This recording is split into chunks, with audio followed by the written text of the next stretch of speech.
ഞാൻ ഈ ടിനു ജോർജിൻ്റെ വിഷയം കഴിഞ്ഞ 3 ദിവസമായിട്ട് ഏകദേശം എല്ലാ വരുന്ന ചാനൽസും ഞാൻ ശ്രദ്ധിക്കുന്നുണ്ട്, ഫോളോ ചെയ്യുന്നുണ്ട്, അത് നല്ലോണം അനലൈസ് ചെയ്യാനായിട്ട് ശ്രമിച്ചിട്ടുമുണ്ട്.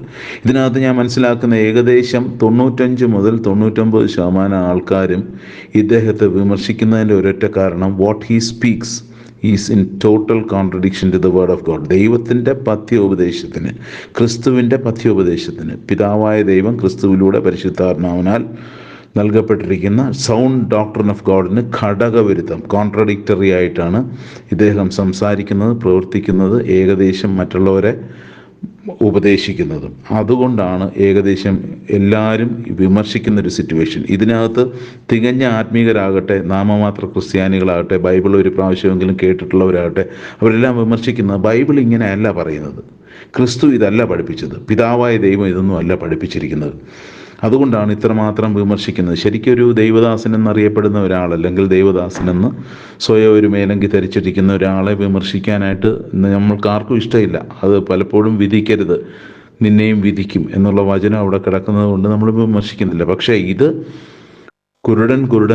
കുരുടന്മാരെ വഴികാട്ടി എല്ലാവരെയും കൂടെ നശിപ്പിക്കുന്ന ഒരു സിറ്റുവേഷനിലോട്ട് പോകുന്നത് കൊണ്ട് മാത്രമാണ് ഇങ്ങനെയുള്ള വിഷയങ്ങൾ പ്രതികരിക്കുന്നത്. ഇതിൻ്റെ അടിസ്ഥാന കാരണം എന്താണെന്ന് ആലോചിച്ചാൽ, പുള്ളിക്കൊരു സഭ പണിയണം.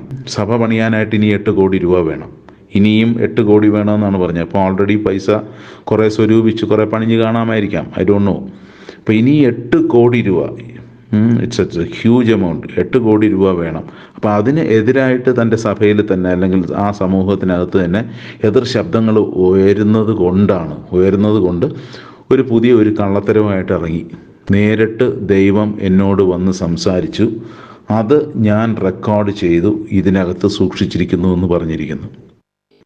ഏറ്റവും വലിയൊരു തെറ്റ്, ഏറ്റവും വലിയൊരു ഫാൾസ് പ്രോഫസി, ഒരു പ്രോഫസി അല്ലെങ്കിൽ ഒരു കള്ളത്തരം ഇതിനകത്ത് വളരെ ക്ലിയറായിട്ട് തന്നെ പറയുന്നു. പിന്നെ പല രീതിയിലുള്ള എക്സ്പ്ലനേഷൻ കൊണ്ടുവന്ന് ഇതിനെ മറയ്ക്കാനായിട്ട് ശ്രമിച്ചിട്ടുണ്ട്. എന്നാലും വളരെ ക്ലിയറായിട്ട് പറയുന്നുണ്ട്. ഒക്ടോബർ മാസം ഞാൻ കേട്ട ശബ്ദം ഞാൻ റെക്കോർഡ് ചെയ്തു ഇതിനകത്ത്. ദാറ്റ് മീൻസ് അതിനകത്ത് പിതാവായ ദൈവത്തിൻ്റെയോ അല്ലെങ്കിൽ ക്രിസ്തുവിൻ്റെ ശബ്ദം കേട്ടു, അത് റെക്കോർഡ് ചെയ്തു എന്നാണ് പറയുന്നത്. അതിനകത്ത് എൻ്റെ മുറിയിൽ വന്നിട്ട് റെക്കോർഡ് ചെയ്തിരിക്കുന്ന ഭാഷ്യം ശ്രദ്ധിച്ചാൽ അറിയാം. ചർച്ചിൻ്റെ തിന്മ എന്തുണ്ട് എന്ന് നോക്കി നടക്കുന്ന നിന്നോട് കർത്താവ് പറയുന്നു. ആ ലാംഗ്വേജ് പാറ്റേൺ തന്നെ ശ്രദ്ധിച്ചു കഴിഞ്ഞാൽ it is not God who is speaking to the people.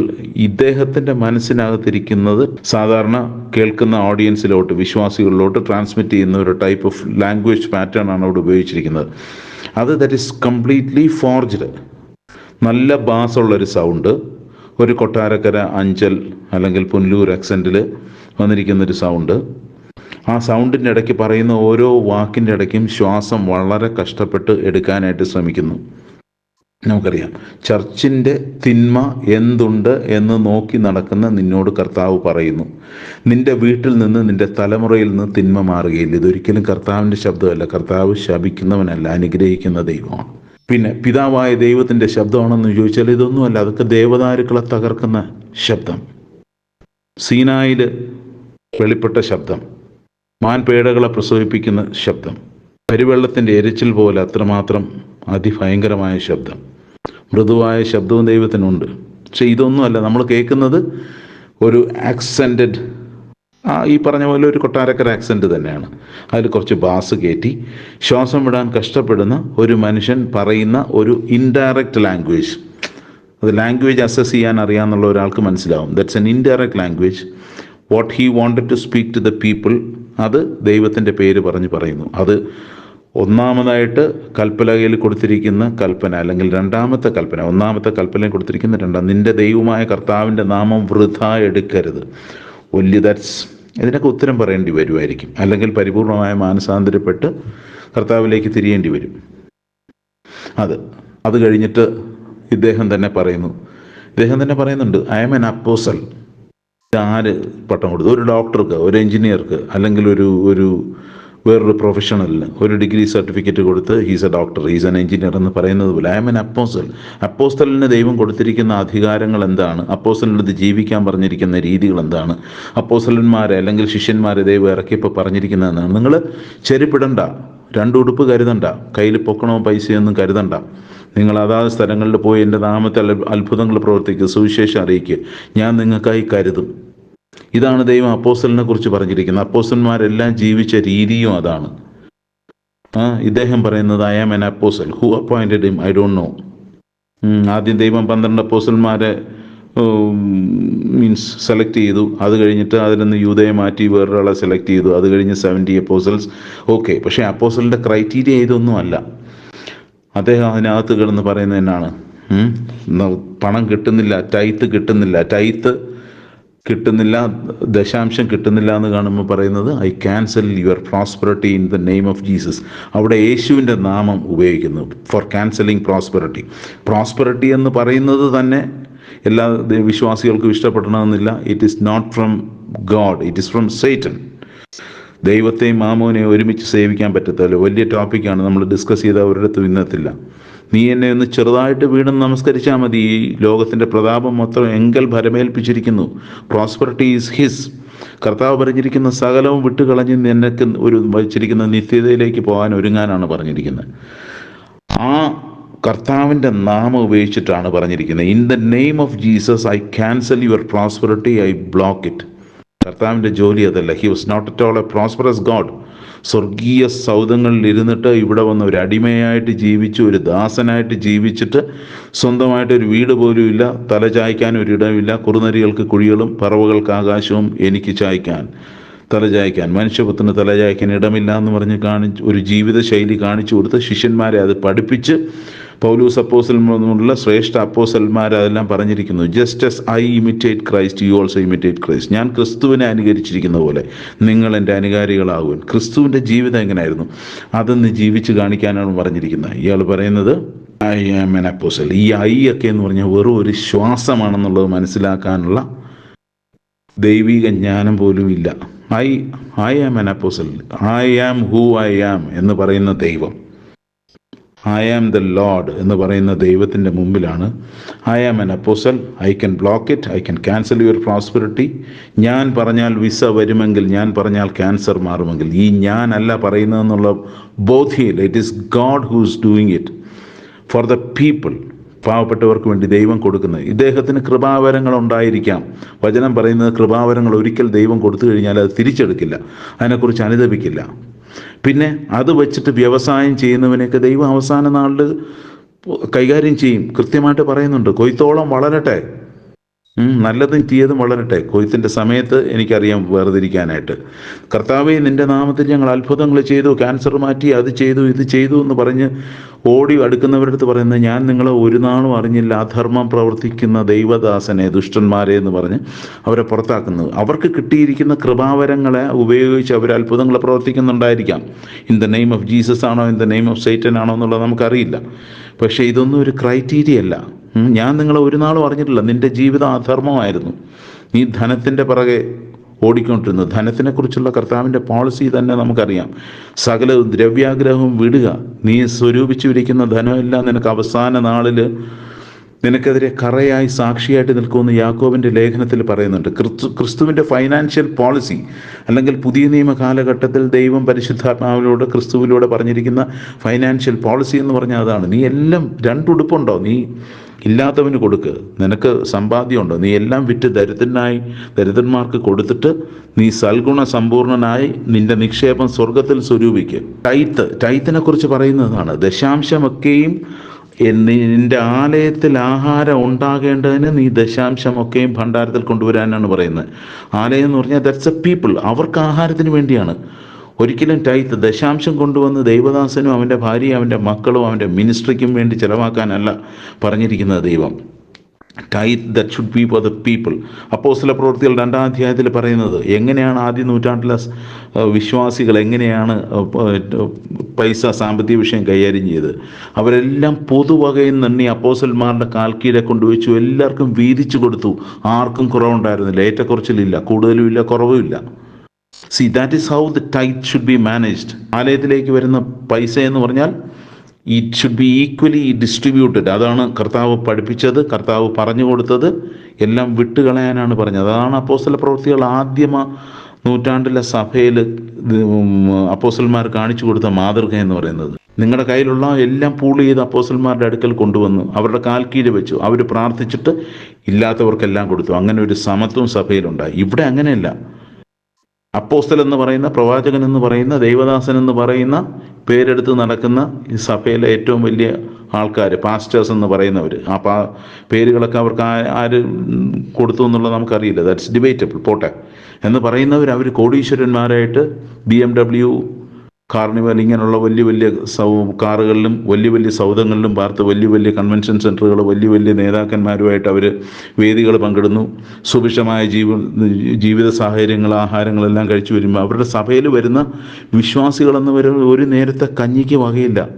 അവരുടെ മക്കൾക്ക് ഒരു ഉടുപ്പ് മേടിച്ചു കൊടുക്കാൻ, മക്കൾക്ക് ആഹാരം മേടിച്ചു കൊടുക്കാനായിട്ട്, അവരുടെ അപ്പനമ്മമാർക്ക് മരുന്നുകൾ മേടിച്ചു കൊടുക്കാൻ, വയസ്സായി കിടക്കുന്ന വീട്ടിലുള്ള മുത്തശ്ശന്മാർക്കും മുത്തശ്ശിമാരെ ഒന്ന് ആശുപത്രി കൊണ്ട് കാണിക്കാൻ, ഒരു നേരത്തെ ആഹാരം നേരെ കഴിക്കാൻ വകയില്ലാതെ പട്ടിണി പാവങ്ങളായിട്ട് കിടക്കുന്നവരുടെ ഒരു മാസത്തെ വരുമാനം കൊടുക്കാനാണ് പറഞ്ഞിരിക്കുന്നത്. How will they survive? അദ്ദേഹത്തിന് വേണ്ടത് 8 കോടി, ഇനിയും വേണം 800 ലക്ഷം. 800 ലക്ഷം. ഇവിടെ 8 രൂപയുണ്ടെങ്കിൽ ഒരു നേരത്തെ കഞ്ഞി കുടിക്കാമെന്ന് പറഞ്ഞ് ജീവിക്കുന്ന വിശ്വാസികൾ വരുന്നൊരു കൂട്ടായ്മയായിരിക്കാം അത്. അവരുടെ ഒരു മാസത്തെ വരുമാനം ഒരു മാസം 5000 രൂപ പോലും കാണുമെന്ന് സംശയമുണ്ട്. അതിനെയാണ് നിങ്ങൾ കൊടുക്കുക. അയാൾ 8 കോടി വെച്ചിട്ട് അയാൾ സുഭിക്ഷമായിട്ട് ജീവിക്കട്ടെ. ഒരിക്കലുമില്ല. കർത്താവ് അത് പറഞ്ഞിട്ടില്ല. സ്വർഗസ്ഥനായ ദൈവം നിന്റെ കൈപ്പണിയിൽ വസിക്കുന്നില്ല എന്ന് കൃത്യമായിട്ട്. കൈപ്പണി ആയാലും വസിക്കുന്നില്ല. നിങ്ങൾ എന്നെ ആത്മാവിലും സത്യത്തിലും ആരാധിക്കുന്നൊരു കാലം വരും എന്നാണ് പറഞ്ഞത്. കൈപ്പണിയിൽ വസിക്കുന്നില്ല എന്ന് പറഞ്ഞതിനാണ് സ്തേഫാനോസിനെ കൊന്നുകളഞ്ഞത്. യെരുശലേം ദേവാലയം പണിതു, അത് തകർന്നു പോയി. അതൊന്നുമല്ല ദേവാലയത്തിൻ്റെ concept. It's not that thing.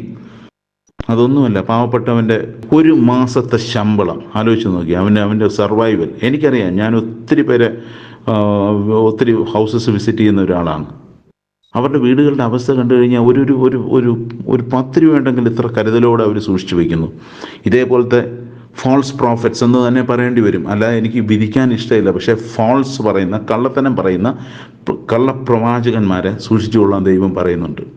അപ്പം ഇതാണ് ശരിക്കും പറഞ്ഞാൽ ഈ മാറ്റർ ഈസ് ദിസ് തിങ്. ദ്രവ്യാഗ്രഹം അതിന് തടസ്സം നിന്നപ്പോൾ ദൈവത്തിൻ്റെ പേരെടുത്ത് ദൈവത്തിൻ്റെ വോയിസ് റെക്കോർഡ് ചെയ്തെന്ന് പറഞ്ഞു. That is absolute. എന്നെ പറയുന്നത് മാന്യമായ വാക്കുകൾ പറയണമെന്നുള്ളതുകൊണ്ട് മാത്രം മാന്യത കാത്തു സൂക്ഷിക്കുന്നു. അങ്ങനെ ദൈവത്തിൻ്റെ ഒരു ശബ്ദം റെക്കോർഡ് ചെയ്ത് മനുഷ്യരെ പേടിപ്പിക്കാൻ ശ്രമിക്കുന്നു. ഇവരെയൊക്കെ അടിമകളാക്കി വച്ചിരിക്കുകയാണ്, ഭയപ്പെടുത്തി, ശപിച്ച്. ഒരു ശാപവാക്ക് പോലും ക്രിസ്തുവിൻ്റെ വായിൽ നിന്ന് വന്നിട്ടുണ്ടോ? ശിഷ്യന്മാർ, സബദി മക്കൾ ശപിച്ചു കഴിഞ്ഞപ്പോൾ ഒരു ശാപവാക്ക് പറഞ്ഞു, നിങ്ങളുടെ ഉള്ളിൽ ഏത് ആത്മാവാണ്? അത് തന്നെയാണ് എനിക്കിന്ന് ചോദിക്കാനുള്ളത്. ഇവരുടെയൊക്കെ ഉള്ളിലുള്ള ഏത് ആത്മാവാണെന്നുള്ളത് എവ്രി വൺ നോസ്. പറയാൻ ധൈര്യമില്ല. ദുരാത്മാവ് തന്നെയാണ്. കർത്താവ് പഠിപ്പിച്ച ഇതല്ല. നിങ്ങൾ ശപിക്കരുത്, നിങ്ങൾ അനുഗ്രഹിക്കുന്നവരായിരിക്കും. ശപിക്കുന്നവരെ നിങ്ങൾ അനുഗ്രഹിക്കും, തിന്മ ചെയ്യുന്നവർക്ക് നന്മ ചെയ്യും. അതാണ് പറയുന്നത്. നിങ്ങളുടെ ഒരു ചെകിട് കാണിച്ചാൽ അപ്പുറത്തെ ചെകിടും കാണിച്ചു കൊടുക്കുക. ദ്രവ്യാഗ്രഹം വിട്ടോട്, എല്ലാം വിട്ടോട്. അപ്പോസ്തലന്മാർ ജീവിത രീതി അതാണ് പഠിപ്പിച്ചത്.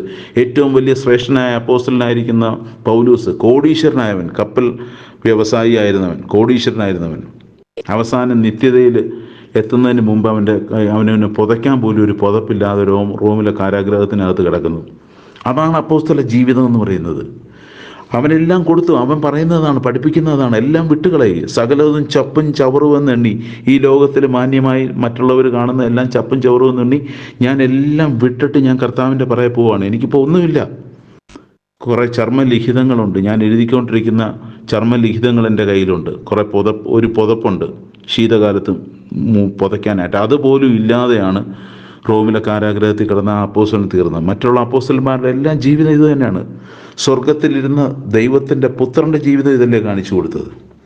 സ്വർഗത്തിലെ സകല സൗഭാഗ്യങ്ങളും വിട്ടൊരു ദാസനായിട്ട് ഒരു എളിമ ജീവിതം നയിച്ചിട്ട് ഇന്ന് അവരെല്ലാം എവിടെ ഇരിക്കുന്നു? പൗലൂസ് പറയുന്നത്, ഞാൻ ക്രിസ്തു ദൈവത്തിൻ്റെ വലതുഭാഗത്തിരിക്കുന്ന ഇടമായ ഉയരത്തിലുള്ളത് അന്വേഷിക്കുന്നു. രണ്ടും കൂടെ കിട്ടില്ല. ഈ ലോകത്തിലുള്ള പ്രതിഫലം നിങ്ങൾക്ക് കിട്ടിപ്പോയി എന്ന് കർത്താവ് പലപ്പോഴും പറയുന്നതാണ്. ഇവിടെ സുഖിച്ച് പൊളച്ച് ധനത്തിൻ്റെ, ഈ ധനമെന്ന് പറയുന്നത് അവരെ വഞ്ചിക്കുന്ന വചനം പറയുന്നത് ലോകത്തിൻ്റെ മോഹവും ധനത്തിൻ്റെ വഞ്ചന. ധനമെന്ന് പറഞ്ഞാൽ ഇവരെ ഇന്നത്തെ ദൈവദാസന്മാരെന്ന് പറയുന്നവരെയൊക്കെ വഞ്ചിച്ച് ഇറ്റ് ഇസ് ചീറ്റിംഗ്. ചീറ്റ് ചെയ്ത് അവരെ നാശത്തിലേക്ക്, അവരെ കുഴിയിലേക്ക് കൊണ്ടുപോവാണ്. അവസാനം ന്യായവിധി ദിവസം മാത്രമേ ചിലപ്പോൾ തിരിച്ചറിയാൻ പറ്റുള്ളൂ. ധനത്തിലുള്ള ദൈവത്തിൻ്റെ policy, C you can lead A normal life. നിങ്ങൾ ഈ ദൈവദാസനൊന്നും ആകണ്ട, വേറെ വല്ല ബിസിനസ് ചെയ്ത് വേറെ എന്തെങ്കിലും പണി ചെയ്യുക. ദൈവദാസൻ എന്ന് പറഞ്ഞ പേരെടുത്ത് നിൽക്കുകയാണെങ്കിൽ കർത്താവ് പറഞ്ഞ പഥ്യ ഉപദേശം തെറ്റിക്കാതെ പഠിപ്പിക്കാനും പ്രസംഗിക്കാനും ശീലിക്കുക. നിങ്ങളുടെ ജീവിതങ്ങൾ അതേപോലെ മാതൃകയാക്കുക. അങ്ങനെ മാതൃകയാക്കിയ ഇതൊന്നും ആയിരിക്കില്ല.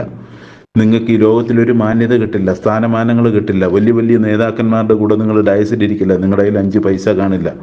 2 ഉടുപ്പുണ്ടോ, ഇല്ലാത്തവന് കൊടുക്ക്. പണവും അത് തന്നെ ചെയ്യ്, ഇല്ലാത്തവന് കൊടുക്ക്. വാരി വിതറി ദരിദ്രന്മാർക്ക് കൊടുക്ക്. അങ്ങനെ സൽഗുണ സമ്പൂർണനാകുക. നിങ്ങളുടെ നിക്ഷേപം സ്വർഗത്തിൽ സ്വരൂപിക്കുക. This is the doctrine of God. ഇത് പുതിയ നിയമത്തിൻ്റെ ഡോക്ടറാണ്. പഴയ നിയമത്തിൻ്റെ ഡോക്ടറിൽ യെസ്, അബ്രഹാം സമ്പന്നനായിരുന്നു, ദാവീദിനെ ദൈവം സമ്പന്നനാക്കി, ജോസഫിനെ സഹോദരന്മാരിൽ പരമായി ദൈവം സമ്പന്നനാക്കി. ഇത് ആണ് കാണുന്നത്. But with the New Testament, with the new law under Jesus Christ, ഇതെല്ലാം എല്ലാം വിട്ടിട്ട് ഈ ലോകത്തിൽ നീ ഒരു പരദേശിയാണ്. ഇവിടെ വലിയ മാളികകളൊന്നും നീ പണിയണ്ട. ഇവിടെ നീ ജീവിച്ച് കർത്താവിലേക്ക് ആൾക്കാരെ നേടുക, നിത്യതയിൽ നീ എത്തുക, ഇവരെല്ലാം എത്തിക്കുക. ഇത് ഈ ലോകം പിടിച്ചടക്കാൻ ശ്രമിക്കുന്നു. Totally against the word of God. സംസാരിക്കണമെങ്കിൽ മാസങ്ങളും വർഷങ്ങളും ചിലപ്പോൾ എടുക്കും. ദൈവത്തിൻ്റെ പഥ്യോപദേശത്തിന് വരും. ഇതിനകത്ത് ഞാൻ പറയില്ല, ഇതിനകത്ത് ഏറ്റവും വലിയ വിഷയം എന്ന് പറഞ്ഞാൽ, അവസാനം ഒരു വാക്കും കൂടെ പറഞ്ഞ് ഞാൻ അവസാനിപ്പിക്കാം. ഏദൻ തോട്ടത്തിൽ സാത്താൻ കാണിച്ച അതേ തന്ത്രം തന്നെയാണ് ഇന്നത്തെ ദൈവദാസന്മാരിലൂടെ സാത്താൻ വീണ്ടും കാണിച്ചുകൊണ്ടിരിക്കുന്നത്. ഏദൻ തോട്ടത്തിൽ എന്താണ് സംഭവിച്ചത്? പെർവേർട്ടിങ് ദ വേർഡ് ഓഫ് ഗോഡ്. നന്മ തിന്മകളെക്കുറിച്ചുള്ള ഈ വൃക്ഷത്തിൻ്റെ ഫലം നീ തിന്നരുത്, തിന്നുന്ന നാളിൽ നീ മരിക്കും എന്ന് പറഞ്ഞാൽ തൊട്ട് പിറകെ സൈറ്റൻ വന്നിട്ട് പറയുന്നത് തന്നെയാണ്, തിന്നാൽ നീ ദൈവത്തെ പോലെ ആകും. ഇത് തന്നെയാണ് ചെയ്യുന്നത്. കർത്താവ് പറഞ്ഞിരിക്കുന്ന ദ്രവ്യാഗ്രഹം വിട്ടോട്, ദരിദ്രനാവാൻ നീ തുനിയരുത്, സ്വർഗരാജ്യത്തിൽ ധനവാന് സ്ഥാനമില്ല, നിനക്കെതിരെ ഇതെല്ലാം സാക്ഷിയായി നിൽക്കുമെന്ന് പറയുമ്പം സമ്പന്നതയുടെ സുവിശേഷം, പ്രോസ്പെറിറ്റിയുടെ സുവിശേഷം ഇന്നത്തെ ഏറ്റവും വലിയ ഈവിളാണ്. ദൈവത്തിൻ്റെ വചനത്തിന് വിരോധമായി സൈറ്റൻ ഒരു ദൈവദാസനെ ഉപയോഗിച്ചാൽ മതിയല്ലോ. ഇയാളെപ്പോലെ ഇദ്ദേഹത്തെ പോലെയൊക്കെ ഒരു ദൈവദാസനെ ഉപയോഗിച്ചാൽ മതി, ആയിരക്കണക്കിന് ലക്ഷക്കണക്കിന് ആൾക്കാരെ വഴിതെറ്റിക്കാൻ പറ്റും. അതാണ് ഇന്ന് നടന്നുകൊണ്ടിരിക്കുന്നത്. ഒറ്റയാളുടെ അകത്ത് പിശാച് അങ്ങോട്ട് കയറി ദൈവത്തിൻ്റെ വചനത്തിന് വിരുദ്ധമായിട്ട് അയാളുടെ നാവിലൂടെ അങ്ങ് പറയിക്കുക, അയാളുടെ തലയിൽ അത് കയറ്റുക. ലക്ഷക്കണക്കിന് കോടിക്കണക്കിന് ജനങ്ങളിലേക്ക് ഇങ്ങരുടെ മെസ്സേജ് എത്തും. ഇവരാരും ബൈബിൾ വായിക്കുന്നവരല്ല, ഇവരാരും സങ്കീർത്തനവും സദൃശ്യവാക്യവും മാത്രം വായിച്ചിട്ട് കിടന്നുറങ്ങുന്നവരായിരിക്കും. ഇവർ പറയുന്നത് വേദവാക്യം എന്ന് പറഞ്ഞ് ജീവിച്ച് കുഴിയിലേക്ക് പോകാൻ ഒരുങ്ങുന്ന ഒരു വലിയ സമൂഹത്തെ നശിപ്പിക്കുന്ന ദൈവദാസന്മാരാണ് ഇവരെന്ന് ഖേദപൂർവ്വം പറയേണ്ടിയിരിക്കുന്നു. പിന്നെ ഇവർ തള്ളിക്കളയണ്ട, ഇവരാരെയും തള്ളിക്കളയണ്ട. ഇവർക്കെല്ലാം കാര്യം, മറ്റൊരുത്തൻ്റെ ദാസനെ വിധിക്കാൻ നീ ആർ എന്ന് വചനം പറയുമ്പോൾ നമ്മൾ ഈ പറയുന്നതിൻ്റെ ഒറ്റ റീസൺ എന്ന് പറഞ്ഞാൽ, these people are misdirecting a whole lot of people. അതാണ് പ്രശ്നം. ഇദ്ദേഹം നശിച്ചു പോകട്ടെ, നമുക്കൊന്നും ചെയ്യാൻ പറ്റില്ല. ചിലപ്പോൾ ഇദ്ദേഹത്തിൻ്റെ ഭാര്യയും മക്കളും ഒക്കെ ചിലപ്പം നശിച്ചു പോകുമോ, അത് ദൈവം മാനസാന്തരപ്പെടുത്തുകയൊക്കെ ചെയ്യട്ടെ. പക്ഷെ കോടിക്കണക്കിന് ലക്ഷക്കണക്കിന് ആൾക്കാരെ വഴിതെറ്റിച്ച് കുഴിയിലേക്ക് കൊണ്ടുപോവാണ്. ഇവരുടെ ജോലി വേറൊന്നുമില്ല, വചനം അങ്ങോട്ട് പഥ്യോപദേശം അതേപോലെ അങ്ങോട്ട് വായിച്ച് കേൾപ്പിച്ചാൽ മതി. ഇവരുടേതായ ഉപദേശങ്ങളൊന്നും കേട്ടണ്ട, ഇവരുടേതായ വ്യാഖ്യാനങ്ങൾ കേട്ടണ്ട. എന്താണ് ബൈബിളിൽ പിതാവ് പുത്രനിലൂടെ പറഞ്ഞിരിക്കുന്നത് അതങ്ങ് വായിച്ച് ആൾക്കാരെ കേൾപ്പിച്ചാൽ മതി. ആൾക്കാർ വിവരമുള്ളവരാണ്, അവർ മനസ്സിലായിക്കൊള്ളും. ആൾക്കാരെ വായിക്കാൻ പ്രോത്സാഹിപ്പിക്കുക. അവരുടേതായ വ്യാഖ്യാനങ്ങൾ, സമ്പന്നനായിട്ട് ജീവിച്ചുകൊണ്ട് ദരിദ്രന്മാരുടെ സുവിശേഷം അവർക്ക് അറിയിക്കാൻ പറ്റില്ല. അവനാദ്യം എളിയ ജീവിതം, അവർ ക്രിസ്തുവിനെ പോലെ ജീവിച്ചാൽ, പൗലൂസിനെ പോലെ ജീവിച്ചാൽ മാത്രമേ അവർക്ക് പഥ്യോപദേശം പറയാൻ പറ്റുള്ളൂ. അല്ലെങ്കിൽ അവർ തന്നെ കോമാളികളായി പോകും. ഒരു സ്റ്റേജിൽ നിന്ന് അവർ കർത്താവിൻ്റെ പഥ്യോപദേശം പറയുമ്പോൾ ജനം അവരെ നോക്കി പരിഹസിക്കും. അവരുടെ ജീവിതം ഒരിക്കലും പഥ്യോപദേശത്തിന് അനുസൃതമായിരിക്കില്ല. അതുകൊണ്ട് ഇവരാരെയും വിമർശിക്കുന്നില്ല, വിമർശിക്കാൻ ഒരിക്കലും എനിക്കിഷ്ടമില്ല. ദൈവസന്നിധിയിൽ ഞാനും തെറ്റുകാരനായി പോകും. പക്ഷേ ഇത്രമാത്രം ലക്ഷക്കണക്കിന് ജനങ്ങളെ കുഴിയിലേക്ക് കൊണ്ടുപോകുന്നത് കൊണ്ട് ജനങ്ങളൊന്ന് തിരിച്ചറിയുക. നിങ്ങൾ ബൈബിള് വായിക്കുക, പുതിയ നിയമം വായിക്കുക. കർത്താവ് എന്താണ് പറഞ്ഞിരിക്കുന്നത്, what is good, better, acceptable, നന്മയും പ്രസാദവും പൂർണ്ണതയുമുള്ള തിരുഹിതം എന്തെന്ന് വായിച്ച് മനസ്സിലാക്കി നിങ്ങളെ തന്നെ കറക്റ്റ് ചെയ്യുക. കർത്താവ് പറയുന്ന ഈ പാസ്റ്റർ, അപ്പോസ്റ്റൽ, പ്രോഫിറ്റ്സ് അതൊക്കെ ദൈവം തീരുമാനിച്ചോട്ടെ. കർത്താവ് പറയുന്നത് നിങ്ങൾ തമ്മിൽ സഹോദരന്മാരായിരിക്കും. ഒരപ്പൻ്റെ മക്കളായിരിക്കും നിങ്ങൾ. ഒരപ്പന് മക്കൾക്ക് ഒരു അവകാശമുണ്ട്, ഈക്വലായിട്ട് ഡിസ്ട്രിബ്യൂട്ട് ചെയ്യണം. ഒരു ടിനു ജോർജിന് ഇപ്പോൾ 8 കോടി രൂപ വന്നിട്ടുണ്ടെന്നുണ്ടെങ്കിൽ ഡിസ്ട്രിബ്യൂട്ട് അമംഗ്സ് ദ പുവർ. 8 കോടിയിൽ പരം ജനം അല്ല, ഈ 8 കോടി എന്ന് പറയുന്നത് എത്രയോ പേരുടെ കണ്ണുനീര് മാറ്റാൻ, എത്രയോ പേരുടെ നിരാശകൾ, അവരുടെ കടബാധ്യതകൾ, അവരുടെ ഇല്ലായ്മകൾ മാറ്റാൻ ഉപകരിക്കും. ഒരു വലിയ എയർ കണ്ടീഷൻഡ് ഓഡിറ്റോറിയം വെച്ചിട്ട് നീ പ്രാർത്ഥിച്ചുകൊണ്ടിരുന്ന, no, your prayer will not be heard by God. നിന്റെ സഹോദരന് നിന്നോട് വല്ലതും ഉണ്ടെങ്കിൽ പോയി ചെന്ന് അവനോട് നിരന്നിട്ട് നീ വന്ന് യാഗം കഴിക്കുക. യാഗം ഒരിടത്തും എത്തില്ല, നിന്റെ പ്രാർത്ഥന ഒരിടത്തും എത്തില്ല. നിന്നെ മിസ്ഡയറക്റ്റ് ചെയ്യാൻ എപ്പോഴും നിന്റെ നാവിന് തുമ്പിൽ പിശാച് കാണും. നിനക്ക് തെറ്റായ ദർശനങ്ങൾ തരാൻ, തെറ്റായ ആലോചനകൾ തരാൻ, വക്രത തരാനായിട്ട്, കുബുദ്ധികൾ തരാനായിട്ട് എന്നും പിശാച് നിന്റെ കൂടെ കാണും. പക്ഷെ അന്ന് നീ ബൈബിൾ എടുത്ത് തന്നെ ആയിരിക്കും സംസാരിക്കുന്നത്, ബൈബിൾ എടുത്ത് തന്നെ ആയിരിക്കും പ്രസംഗിക്കുന്നത്. ശാപവാക്ക്, അനുഗ്രഹിക്കുന്നവരായിരിപ്പിൻ 70 വട്ടം ക്ഷമിക്കാൻ പറഞ്ഞിരിക്കുന്നു. നിനക്ക് പ്രവചനവരം കാണും, നിനക്ക് ഭാഷാവരം കാണും, നിനക്ക് സകല വിശ്വാസത്തിൻ്റെ അങ്ങ് അറ്റത്തെ അവസ്ഥകൾ കാണും. പക്ഷേ സ്നേഹമില്ലെങ്കിൽ, if you don't have charity means മറ്റുള്ളവർക്ക് കൊടുക്കാനുള്ള മനസ്സ്, മറ്റുള്ളവർക്ക് വാരി വിതറി കൊടുക്കാനാണ് പറഞ്ഞിരിക്കുന്നത്. You be an example. നീ മാനസാന്തരപ്പെടുക. മാനസാന്തരത്തിൻ്റെ ആദ്യത്തെ സ്റ്റെപ്പ് യോർദാനിലെ മരുഭൂമിയിൽ യോഹന്നാൻ വിളിച്ച് പറഞ്ഞതുപോലെ, നിനക്ക് 2 ഉടുപ്പുണ്ടോ, ഇല്ലാത്തവന് കൊടുക്ക്. സാമ്പത്തികവും ആ വിഷയം തന്നെയാണ്. You repent as per the word of God. Repent ചെയ്ത് നല്ലൊരു കർത്താവിന് യോജിച്ചൊരു മനുഷ്യനായി മാറുക. i2i News, an eye for truth. i2i News subscribe ചെയ്തിട്ടില്ലാത്തവർ ഇപ്പോൾ തന്നെ സബ്സ്ക്രൈബ് ചെയ്യുക. നോട്ടിഫിക്കേഷൻ ലഭിക്കുവാൻ ബെൽ ബട്ടണും അമർത്തുക.